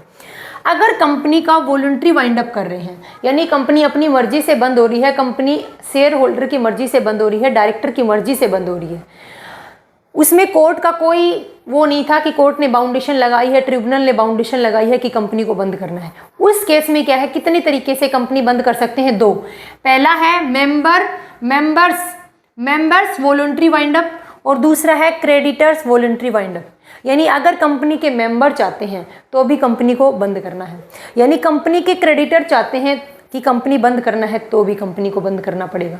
अब देखो मेंबर्स का मतलब क्या है, मैं यही बताने के लिए आपको ये पॉइंट यहाँ लिखवाए हैं। मेंबर्स का मतलब क्या है? जब कंपनी के डायरेक्टर ये बोलते हैं कि कंपनी की डेब्ट की पेमेंट करने के एबल हैं, जब कंपनी के डायरेक्टर ये बोलते हैं कि कंपनी इतनी एबल है कि अपने डेब्ट का पेमेंट कर देगी, लेकिन हम फिर भी कंपनी का वाइंड अप चाहते हैं, तो उस वाइंड अप को बोलते हैं members voluntary wind up. Second है क्रेडिटर्स वॉलंटरी वाइंड अप। ये कौन सा वाइंड अप है? देखो वॉलंटरी वाइंड अप तो है, कंपनी अपनी मर्जी से तो बंद हो रही है, लेकिन किसकी मर्जी से? क्रेडिटर्स की मर्जी से। क्रेडिटर्स क्या बोलते हैं कि जब क्रेडिटर्स की पेमेंट नहीं की तो क्रेडिटर्स कंपनी को बंद करवाना चाहते हैं, क्योंकि क्रेडिटर्स की पेमेंट नहीं हो रही टाइम पर, लगातार कुछ टाइम से क्रेडिटर्स की पेमेंट टाइम पर नहीं हो रही, तो क्रेडिटर्स चाहते हैं कि कंपनी को बंद किया जाए। तो इस तरीके से कंपनी का जो वॉलंटरी वाइंड अप का जो मैंने आपको कंसेप्ट बताया था, उसको ये थोड़ा सा डिटेलिंग है। पूछा जा सकता है कि अगर कंपनी का वॉलंटरी वाइंड अप हो रहा है मेंबर के थ्रू, तो कौन पर्सन बोल रहा है? तो कंपनी का डायरेक्टर। कंपनी के डायरेक्टर के पास ये पावर है कि कंपनी का डायरेक्टर सभी पर्सन के बिहाफ पर ये बोलेगा कि अब हम इस कंपनी को बंद करना चाहते हैं, इस बिजनेस को और रनिंग पोजीशन में नहीं रखना चाहते। अब मैंने ये पॉइंट बता दिया। अब अपन क्या देखेंगे? सबसे पहले क्या प्रिपेयर करते हैं? ट्रिब्यूनल ने क्या ऑर्डर दिया था सबसे पहले? देखो अपने नोट्स में, ट्रिब्यूनल ने सबसे पहले ऑर्डर दिया था कि अगर आप कंपनी का वाइंड अप चाहते हो तो सबसे पहले आपको एक स्टेटमेंट प्रिपेयर करना है, स्टेटमेंट ऑफ अफेयर। अब हम उस स्टेटमेंट ऑफ अफेयर को प्रिपेयर करते हैं।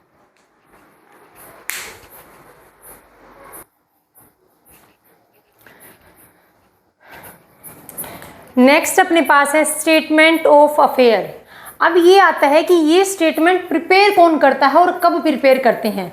जब ये फाइनल हो जाता है कि अब कंपनी का अब क्या है, अब कंपनी का वाइंड अप होना, अब कंपनी का डिसोल्यूशन होना कंपलसरी है, यानी कंपनी का समापन अब कंपलसरी है। उस टाइम ट्रिब्यूनल क्या करता है? ट्रिब्यूनल ऑर्डर देता है।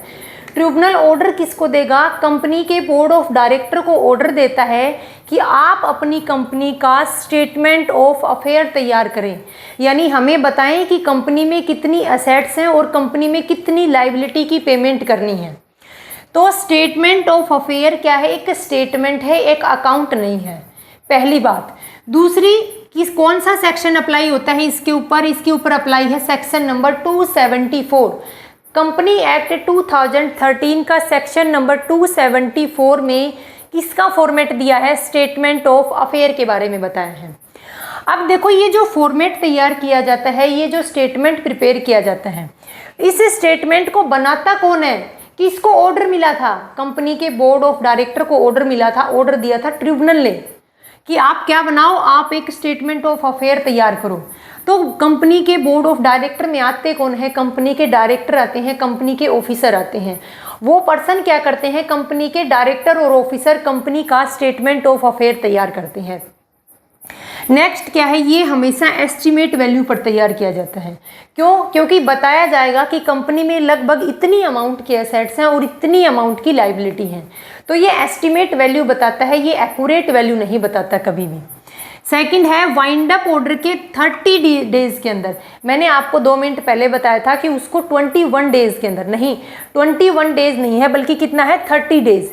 यानी जब ट्रिब्यूनल कंपनी के वाइंड अप का ऑर्डर दे देता है, तो कंपनी के वाइंड अप के ऑर्डर देने के बाद में 30 दिन के अंदर अंदर स्टेटमेंट ऑफ अफेयर को तैयार करेंगे और किसको दे देंगे, कंपनी के लिक्विडेटर को भेज देते हैं। यानी ट्रिब्यूनल के वाइंड अप के ऑर्डर देने के बाद कंपनी ने बोला था, ट्रिब्यूनल ने बोला था किसको, बोर्ड ऑफ डायरेक्टर को, कि क्या प्रिपेयर करो, स्टेटमेंट ऑफ अफेयर को प्रिपेयर करो। तो इसके ऑर्डर देने के 30 दिन के अंदर अंदर इस स्टेटमेंट ऑफ अफेयर को तैयार करेंगे और कंपनी के लिक्विडेटर को भेज देंगे। तो ये है स्टेटमेंट ऑफ अफेयर को तैयार करने की बेसिक इंफॉर्मेशन कि इन किन चीज़ों का ध्यान रखना है। पहला, कौन तैयार करेगा, कंपनी का बोर्ड ऑफ डायरेक्टर। दूसरा, ये हमेशा एस्टिमेट वैल्यू पर तैयार किया जाता है। तीसरा, 30 डेज के अंदर तैयार करेंगे, ऑर्डर रिसीव होने के 30 दिन के अंदर तैयार करके लिक्विडेटर को भेज देंगे। क्या भेजेंगे, ये स्टेटमेंट ऑफ अफेयर भेजेंगे। और लिक्विडेटर इसी स्टेटमेंट ऑफ अफेयर के बेस पे क्या करेगा, अपने फाइनल अकाउंट को प्रिपेयर करेगा। और लिक्विडेटर का काम क्या है, कंपनी की एसेट्स को बेचना और लायबिलिटी की पेमेंट करना, ये इसका फाइनल काम है। क्योंकि लिक्विडेटर एक न्यू पर्सन है, एक एक्सटर्नल पर्सन है, उसको कंपनी की एसेट्स और लायबिलिटी के बारे में नहीं पता था। इसलिए क्या है, इसलिए ट्रिब्यूनल ने ये स्टेटमेंट ऑफ अफेयर किसके हाथों तैयार करवाया, खुद कंपनी के हाथों से तैयार करवा के फिर लिक्विडेटर को सेंड किया। अब देखो, अब है अपना टॉपिक कौन सा, स्टेटमेंट ऑफ अफेयर को प्रिपेयर कर रहे हैं। अब इस स्टेटमेंट ऑफ अफेयर को हम कैसे प्रिपेयर करेंगे, कंपनी के board of director statement of affair को कैसे प्रिपेयर करते हैं वो देखते हैं। 8 list use in statement of affair. Statement of affair को यूज करने में 8 लिस्ट यूज होती हैं। ये 8 लिस्ट हैं, कौन सी, किस किस की हैं 8 लिस्ट। पहली लिस्ट है लिस्ट ए। लिस्ट ए के अंदर किन चीज़ों को डिस्क्राइब किया जाएगा और लिस्ट बी में किन चीज़ों को डिस्क्राइब किया जाएगा। तो लिस्ट ए और बी, ये दोनों लिस्ट यानी लिस्ट ए और बी से ये बताएंगी कि कंपनी के पास कितनी एसेट्स हैं, यानी पैसा कहाँ से आएगा। क्योंकि कंपनी की एसेट्स को सेल करेंगे तभी तो पैसा आएगा और उसी पैसे से इन लायबिलिटी की पेमेंट करनी है। तो पहले वाली दोनों लिस्ट क्या है, कंपनी की एसेट्स की होंगी। अब फिर भी एसेट्स को भी 2 पार्ट में कैटेगराइज किया, किस बेस पर। लिस्ट ए में आती हैं वो एसेट्स जो बिल्कुल फ्री हैं, यानी एसेट्स नॉट प्लस, यानी जिन एसेट्स को किसी भी डिबेंचर्स के बेस पर गिरवी नहीं रखा गया, यानी बिल्कुल फ्री एसेट्स लिस्ट ए की कैटेगरी में आती हैं। लिस्ट बी की कैटेगरी में कौन सी एसेट्स आती हैं, प्लस एसेट्स आती हैं। इसका मतलब क्या है, देखो जब कंपनी डिबेंचर्स इशू करती है तो कंपनी अपने डिबेंचर्स को इशू करते टाइम उसको अपनी एसेट्स को गिरवी रखना पड़ता है। यानी सिक्योर्ड डिबेंचर्स को इशू करते टाइम उन डिबेंचर्स के एवज में कंपनी अपनी सिक्योरिटी को क्या कर रखती है, गिरवी रखती है। तो उस टाइम पर कंपनी अपनी सिक्योरिटी को, अपनी एसेट्स को गिरवी रख रही है। अगर अपनी एसेट्स को गिरवी रख रही है तो कंपनी की टोटल एसेट्स में से कुछ एसेट्स तो ऐसी होंगी जो डिबेंचर्स के लिए गिरवी रखी गई है, तो वो एसेट्स लिस्ट बी की कैटेगरी में आती हैं। अगर मैं आपको बिल्कुल इजी लैंग्वेज में बताऊं तो लिस्ट ए में बिल्कुल फेयर, बिल्कुल क्लीन एसेट्स आती हैं जिनका इधर उधर से कोई लेना देना नहीं है। लिस्ट बी के अंदर वो एसेट्स आती हैं जो या तो पार्टली सिक्योर्ड हो रखी हैं या फिर फुल्ली सिक्योर्ड हैं, यानी या तो उनको पार्टली या फिर फुल्ली क्या है, किसी डिबेंचर्स के एवज में गिरवी रखा गया है। तो लिस्ट ए और बी का हम क्या करेंगे, टोटल करेंगे। मैंने ब्रैकेट में लिखा हुआ है रुपए आएंगे, यानी लिस्ट ए और बी से टोटल करके ये देखेंगे कि कंपनी को इतना पैसा आएगा क्योंकि कंपनी के एसेट्स को सेल करेंगे, सेल करने से कंपनी को इतनी अमाउंट रिसीव हो जाएगी टोटल। अब क्या करना है, अब लायबिलिटी के पेमेंट करनी है। ये सिर्फ कंपनी के बोर्ड ऑफ डायरेक्टर के जो मेंबर हैं यानी कंपनी के ऑफिसर और डायरेक्टर, ये सिर्फ एक स्टेटमेंट प्रिपेयर कर रहे हैं, वो एसेट्स और लायबिलिटी की पेमेंट नहीं कर रहे। ना तो वो एसेट्स को सेल कर रहे, ना लायबिलिटी की पेमेंट कर रहे, वो सिर्फ बता रहे हैं। वो एक स्टेटमेंट तैयार करके लिक्विडेटर को भेजेंगे, लिक्विडेटर उनको सेल करेगा और लायबिलिटी की पेमेंट करेगा। तो मैं ये जो बता रही हूँ इसमें कंफ्यूज नहीं होना कि एक बार तो यहाँ स्टेटमेंट तैयार किया फिर लिक्विडेटर करेगा। ये सिर्फ स्टेटमेंट तैयार कर रहे हैं, कंपनी कुछ नहीं कर रही, सिर्फ स्टेटमेंट तैयार करके दे रही है। कंपनी एसेट्स को सेल नहीं कर रही, लायबिलिटी की पेमेंट नहीं कर रही, वो काम है लिक्विडेटर का। अब लिस्ट सी किसकी है? लिस्ट सी है प्रेफरेंशियल क्रेडिटर्स। देखो मैंने क्रेडिटर्स को 2 बार लिखा। लिस्ट ई किसकी है? लिस्ट ई भी है अनसिक्योर्ड क्रेडिटर्स की। देखो यहाँ भी क्रेडिटर्स हैं और यहाँ भी क्रेडिटर्स हैं। ये कौन से क्रेडिटर हैं? ये है प्रेफरेंशियल क्रेडिटर्स, यानी इनको पेमेंट करने में प्रेफरेंस देंगे। लिस्ट सी के अंदर आते हैं प्रेफरेंशियल क्रेडिटर्स। उसके अंदर कौन से क्रेडिटर्स हैं, कौन सी पेमेंट है जिनको प्रेफरेंस देंगे? टैक्स पे करना है, वेजेस की पेमेंट है, सैलरी पे करनी है, प्रोविडेंट फंड का पैसा देना है, कंपनी के जो एम्प्लॉय हैं उनको, कंपनी के एम्प्लॉय हैं उनको पेंशन देनी है। ये क्या है? ये है प्रेफरेंशियल क्रेडिटर्स। इनकी पेमेंट हम इन क्रेडिटर से पहले करेंगे। तो लिस्ट सी आती है प्रेफरेंशियल क्रेडिटर्स की। लिस्ट डी के अंदर आते हैं डिबेंचर्स होल्डर।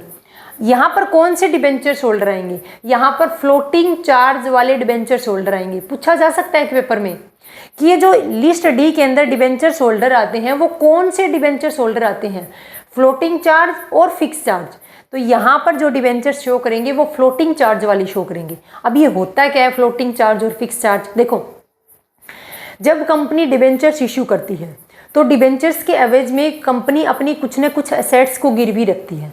तो अगर कंपनी किसी फिक्स एसेट्स को गिरवी रखती है कि इस डिबेंचर्स के एवज में प्लांट को गिरवी रखा तो उसको बोलते हैं फिक्स चार्ज।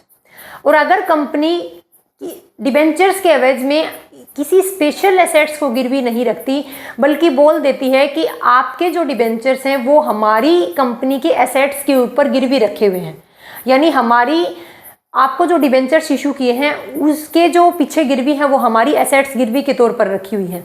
अगर कंपनी उन डिबेंचर्स होल्डर की पेमेंट नहीं करती है तो वो डिबेंचर्स होल्डर कंपनी की किसी भी एसेट्स को उठाकर सेल कर सकते हैं, ये उनके पास राइट है।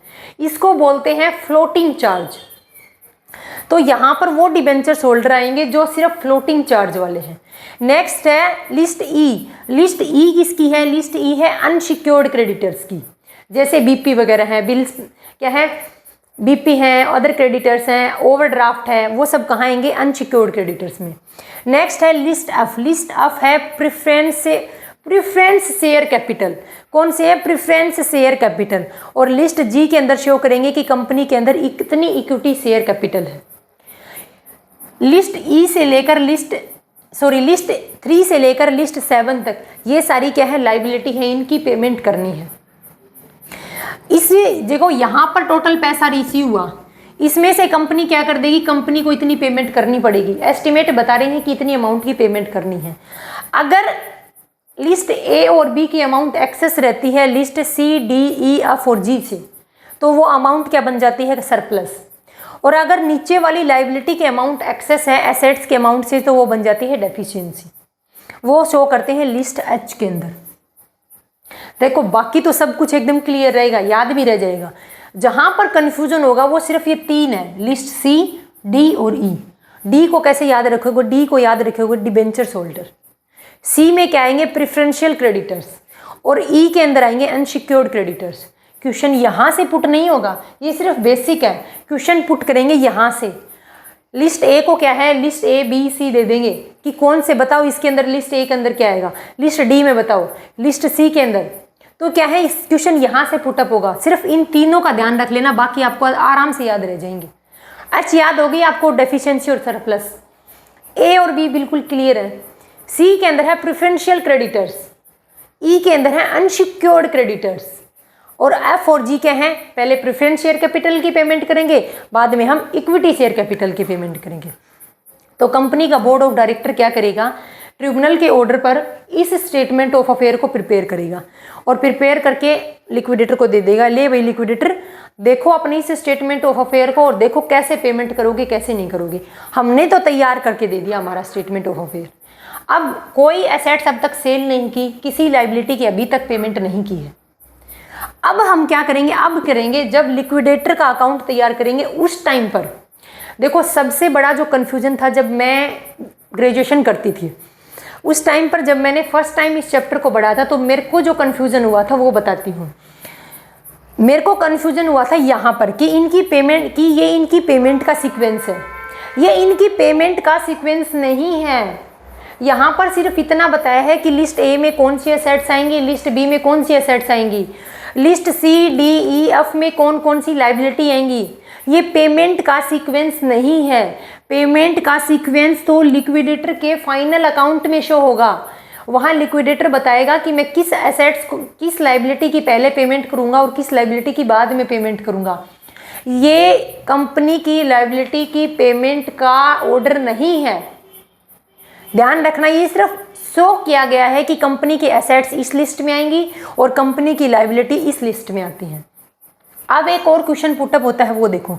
अगर पूछ लिया कि कंपनी के अंदर बीपी है, कहाँ शो करेंगे आप बता दो। अगर कंपनी के अंदर बीपी है, कंपनी के अंदर ओवरड्राफ्ट है, उस ओवरड्राफ्ट को हम किस लिस्ट में शो करेंगे? क्या प्रेफरेंशियल क्रेडिटर्स में शो करेंगे? देखो है तो एक लाइबिलिटी, पे तो करनी है कंपनी को, लिस्ट ए और बी में तो नहीं आएगी। क्या लिस्ट सी में आएगी या ई में आएगी? डी डिबेंचर्स होल्डर ने कंफर्म कर रखी है कि ये सीट हमारी पक्की है। अब बीपी बैंक ओवरड्राफ्ट कहाँ जाएंगे? वो प्रेफरेंशियल क्रेडिटर्स का पार्ट नहीं है, वो है अनसिक्योर्ड क्रेडिटर्स का पार्ट। तो लिस्ट बीपी कहाँ जाएगी? बीपी है बैंक ओवरड्राफ्ट, कहाँ शो करेंगे? अनसिक्योर्ड क्रेडिटर्स में। फिर है कंटीजेंट लाइबिलिटी है। कंटीजेंट लाइबिलिटी कौन सी है? वो लाइबिलिटी जो किसी स्पेशल इवेंट के अक्कर होने की वजह से अराइज होंगी, उनको बोलते हैं कंटीजेंट लाइबिलिटी। कंटीजेंट लाइबिलिटी भी कौन सी है? अनसिक्योर्ड लाइबिलिटी के अंदर आएंगी, अनसिक्योर्ड क्रेडिटर्स की लिस्ट में शो करेंगे, इसको लिस्ट ई में।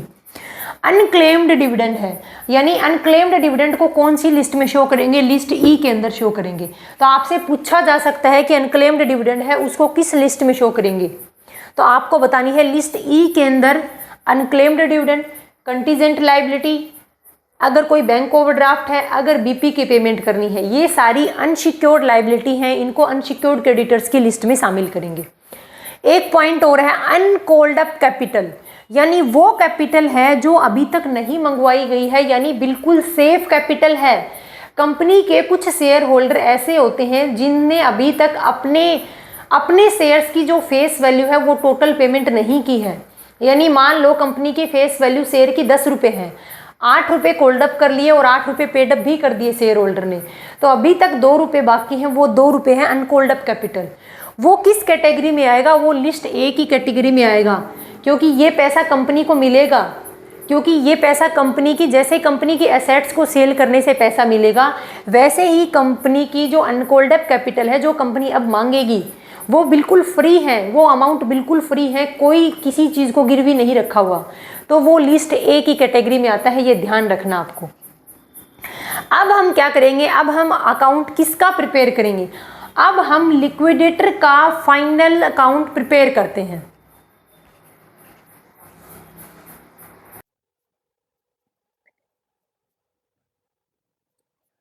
अब एक्स्ट्रा टॉपिक, लास्ट टॉपिक अपने पास में वो क्या है?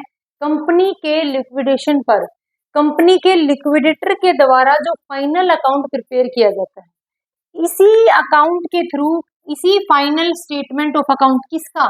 Liquidator final statement of account के थ्रू ही कंपनी की सभी एसेट्स को सेल किया जाएगा, जितनी भी अमाउंट होगी उससे सभी लाइबिलिटी की क्या कर देंगे? पेमेंट कर देंगे। तो लिक्विडेटर का जो फाइनेंशियल स्टेटमेंट अकाउंट है, जो फाइनल अकाउंट प्रिपेयर किया जाता है, वो अकाउंट का फॉर्मेट कैसा है? देखो, इस साइड सारी रिसिप्ट आती हैं और इस साइड सारी पेमेंट आती है। ये as it is receipt and payment account के जैसे, देखो ये एकदम कैश बुक के जैसे। कैश बुक के अंदर इस साइड रिसिप्ट आते हैं और इस साइड पेमेंट आती है। तो ये as it is cash book के जैसे है क्या, लिक्विडेटर का final account as it is cash book के जैसे प्रिपेयर किया जाता है। ये डबल एंट्री सिस्टम का पार्ट नहीं है, not part of double entry system, यानी डबल एंट्री सिस्टम को फॉलो करके ये अपनी बुक्स ऑफ अकाउंट को प्रिपेयर नहीं किया। यानी ये जो अकाउंट है ना, ये ओनली एक स्टेटमेंट है, ये डबल एंट्री सिस्टम के बेस पर तैयार किया हुआ अकाउंट नहीं है, ये एक स्टेटमेंट है। और वो किसके जैसा है, as it is cash book के जैसा। अब देखो लिखते क्या है और कैसे लिखेंगे और क्या शो करेंगे। लिक्विडेटर क्या करेगा, लिक्विडेटर को क्या इश्यू हुआ, लिक्विडेटर को कंपनी के बोर्ड ऑफ डायरेक्टर के द्वारा तैयार किया हुआ स्टेटमेंट ऑफ अफेयर इश्यू हुआ। उस स्टेटमेंट ऑफ अफेयर के बेस पे क्या करता है लिक्विडेटर, इस फाइनल अकाउंट को प्रिपेयर करता है। लेकिन उससे पहले दो छोटी छोटी स्टेटमेंट और बताते हैं, उनको देखते हैं, क्योंकि ये अपना क्या है, ये अपना फाइनल अकाउंट है। इसके बाद क्या है कि कंपनी का वाइंड अप हो जाएगा, क्योंकि कंपनी की सारी एसेट्स को सेल करके कंपनी की सारी लाइबिलिटी की पेमेंट कर देंगे। अब वो मिनी स्टेटमेंट, मिनी पॉइंट क्या है वो देखते हैं। देखो मैंने इधर लिखा है रिसीवर ऑफ डिबेंचर होल्डर, यानी डिबेंचर होल्डर का रिसीवर। अब ये कौन नया बंदा, नया पर्सन किसकी एंट्री होगी। देखो कई बार क्या हो, रिसीवर क्या है, रिसीवर एक पर्सन है।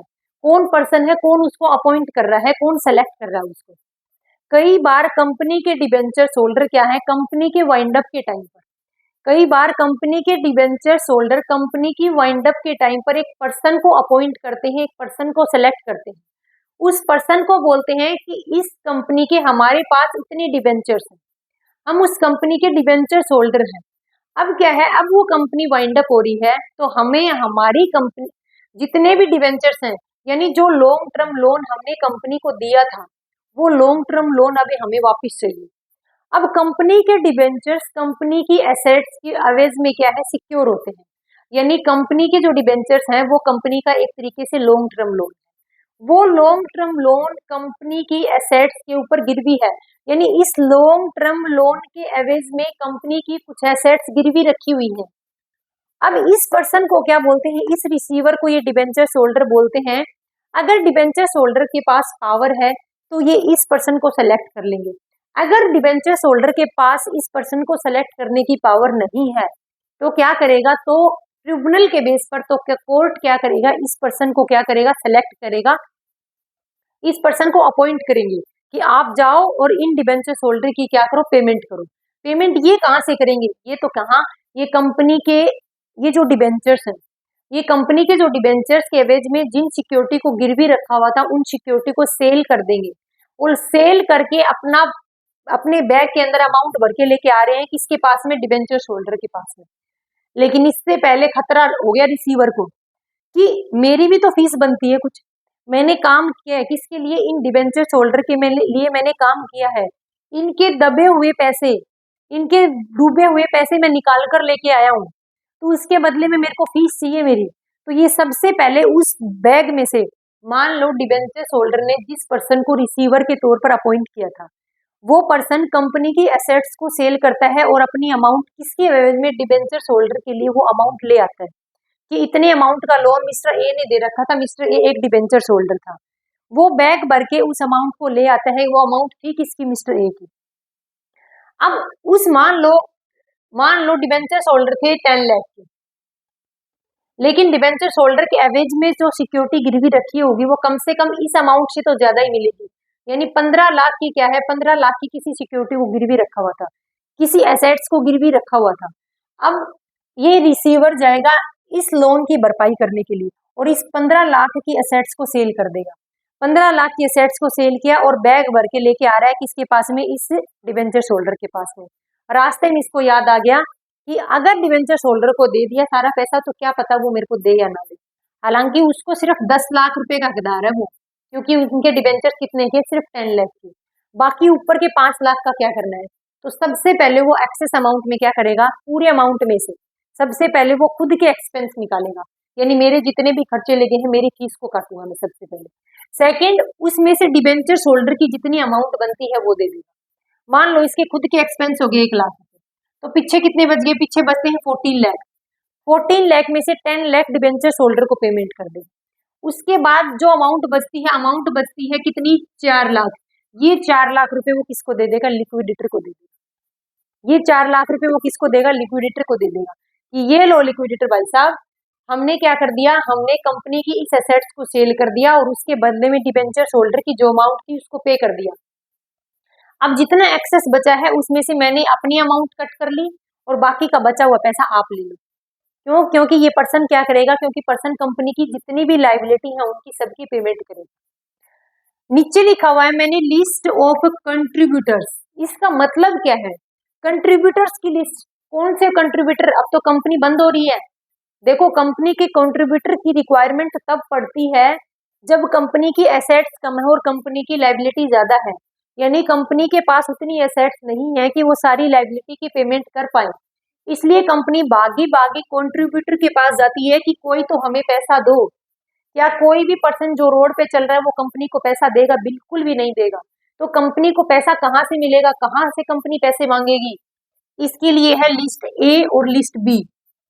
अब इन लिस्ट को आप वहां से कंपेयर नहीं करना, स्टेटमेंट ऑफ अफेयर अकाउंट में जो लिस्ट प्रिपेयर की थी, लिस्ट ए और बी में जो एसेट्स थी वहां से कंपेयर नहीं करना, ये अलग लिस्ट है। लिस्ट ए के अंदर कौन से शेयर होल्डर आते हैं? लिस्ट ए के अंदर कंपनी के करंट शेयर होल्डर आते हैं और करंट शेयर होल्डर में वो शेयर होल्डर जिन्होंने अपनी कंपनी के, जिन्होंने शेयर की फेस वैल्यू की टोटल अमाउंट पे नहीं की। मान लो कंपनी की शेयर की फेस वैल्यू थी 10 रुपए, लेकिन कुछ शेयर होल्डर ऐसे हैं जिन्होंने सिर्फ 8 रुपए को ही पे किया है। तो कंपनी अभी कॉल करती है कि मिस्टर शेयर होल्डर 2 रुपए बाकी हैं आपके, जितने भी शेयर आपने ले रखे हैं उनकी पेमेंट करो अब। तो सबसे पहले कंपनी पैसा मांगेगी करंट शेयर होल्डर के उस अमाउंट से जो अभी तक पे नहीं की। दूसरा लिस्ट बी, कंपनी का जब वाइंड अप हो रहा है, वाइंड अप के दिन से लेकर के पीछे 1 साल तक जितने भी जो शेयर होल्डर हैं वो जो कंपनी को छोड़कर गए हैं, जो यानी जो अब प्रेजेंट में कंपनी के शेयर होल्डर नहीं है, जो पिछले 1 साल में कंपनी के शेयर होल्डर थे लेकिन अभी नहीं है, यानी पिछले 1 साल में कंपनी को छोड़कर जो भी पर्सन गए हैं उन पर्सन से अगर उनकी कोई भी अमाउंट बाकी है तो वो अमाउंट उनसे मंगवाए। पहला राइट किसका है? पहली लायबिलिटी बनती है कंपनी के जो करंट शेयर होल्डर हैं उनकी जितनी भी अमाउंट बाकी है, किसके ऊपर? शेयर की पर वैल्यू शेयर के ऊपर जितनी उनकी अमाउंट बाकी है उनसे मंगवाएंगे। अगर पूर्ति हो गई तो ठीक है, अगर नहीं हुई तो कंपनी की, अब करंट के नहीं बल्कि पिछले 1 साल में जितने भी शेयर होल्डर हैं जो अब रिटायर हो गए हैं या जो कंपनी को छोड़कर चले गए हैं उन शेयर होल्डर से उनकी बकाया राशि मांगे। ज्यादा एक्स्ट्रा अमाउंट नहीं देंगे, वो सिर्फ कंपनी के शेयर की फेस वैल्यू तक की अमाउंट अगर बाकी है तो वो पेमेंट करने की उनकी लायबिलिटी बनती है। इनको प्रिपेयर करने के बाद अब लिक्विडेटर अपना फाइनल अकाउंट प्रिपेयर करता है। देखो सबसे पहले यहाँ क्या आते हैं, इस साइड कंपनी की सारी रिसिप्ट आती है। रिसिप्ट का मतलब कंपनी की एसेट्स को सेल करेंगे, सेल करने से जो अमाउंट आएगी उसको कंपनी का जो लिक्विडेटर अपॉइंट किया है उसके फाइनल अकाउंट के रिसिप्ट साइड में है। सबसे पहले अगर कंपनी के पास में कैश इन हैंड, अगर कंपनी के पास में कैश एट बैंक था लिख देंगे, ठीक है। फिर amount realised from sales of assets, अब कंपनी के एसेट्स को सेल कर दिया।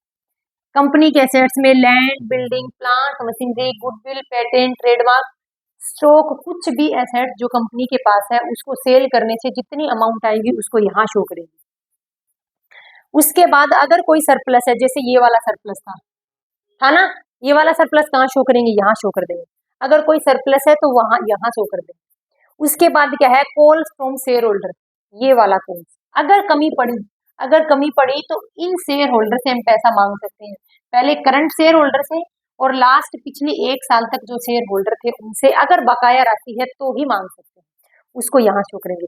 यानी ये वाली साइड रिसीव साइड है, यहाँ से लिक्विडेटर को अमाउंट रिसीव हो रही है, पैसा आ रहा है लिक्विडेटर के पास। अब बारी आ गई पेमेंट करने की। मोस्ट इंपोर्टेंट है इसकी सीक्वेंस, यानी लिक्विडेटर लायबिलिटी की पेमेंट कर रहा है तो पेमेंट किस सीक्वेंस में करेगा? तो ये है लिक्विडेटर के पेमेंट करने की सीक्वेंस, यानी लिक्विडेटर लायबिलिटी की पेमेंट इस सीक्वेंस में करेगा। सबसे पहले वो लीगल चार्जेस को पेमेंट करेगा। लीगल चार्ज की पेमेंट करने के बाद वो लिक्विडेटर का जितना रेमुनेशन बनता है, यानी खुद का जितना रेमुनेशन बनता है उसको लेगा। उसके बाद वो क्या है, लिक्विडेशन के ऊपर जितने भी एक्सपेंस हुए हैं उन एक्सपेंस को पे करेगा।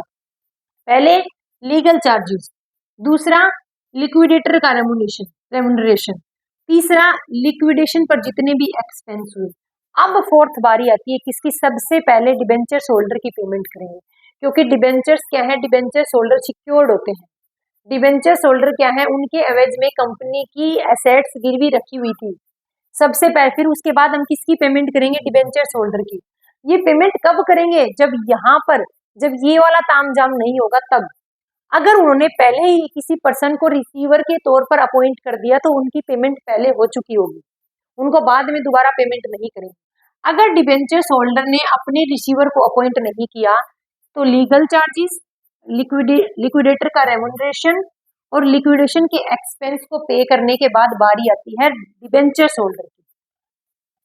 डिबेंचर्स होल्डर को पेमेंट करेंगे, उसके बाद प्रेफरेंशियल क्रेडिटर्स को पेमेंट करेंगे, उसके बाद अनसिक्योर्ड क्रेडिटर्स को पेमेंट करेंगे, और देन बारी आती है प्रेफरेंस शेयर होल्डर की, और लास्ट में बारी आती है इक्विटी शेयर होल्डर की। तो ये वाली सीक्वेंस मोस्ट इंपोर्टेंट है, इसको चाहे कम से कम 5 बार लिख के देख लेना। पहला है लीगल चार्जेस को पे करेंगे, दूसरा है लिक्विडेशन के ऊपर जितना लिक्विडेटर का, इस पर्सन का जितना भी रेमुनरेशन बनता है, तीसरा लिक्विडेशन के एक्सपेंस, चौथा है डिबेंचर्स होल्डर को पे करेंगे, देखो ये रहा, पांचवा है प्रेफरेंशियल क्रेडिटर्स को पे करेंगे, फिर अनसिक्योर्ड क्रेडिटर्स हैं, और लास्ट में प्रेफरेंस शेयर होल्डर, और सबसे लास्ट में है इक्विटी शेयर होल्डर।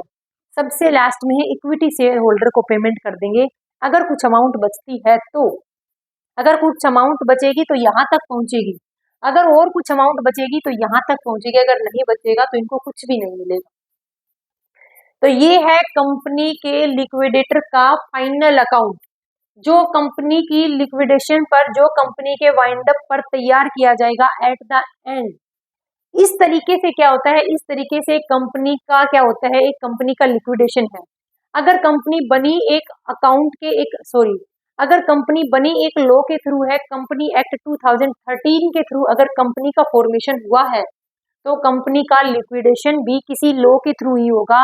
लॉ मैंने 2 बता दिए थे, कंपनी का लिक्विडेशन कंपनी एक्ट 2013 के अंडर भी हो रहा था, और कंपनी का लिक्विडेशन कौन सा था, आईसीई 2016, उस लॉ के अंडर भी क्या है, कंपनी का लिक्विडेशन हो रहा था।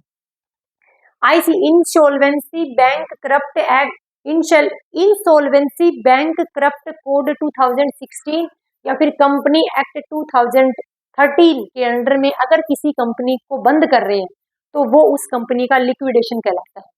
तो ये है अपना आज का topic, liquidation of a company. Thank you.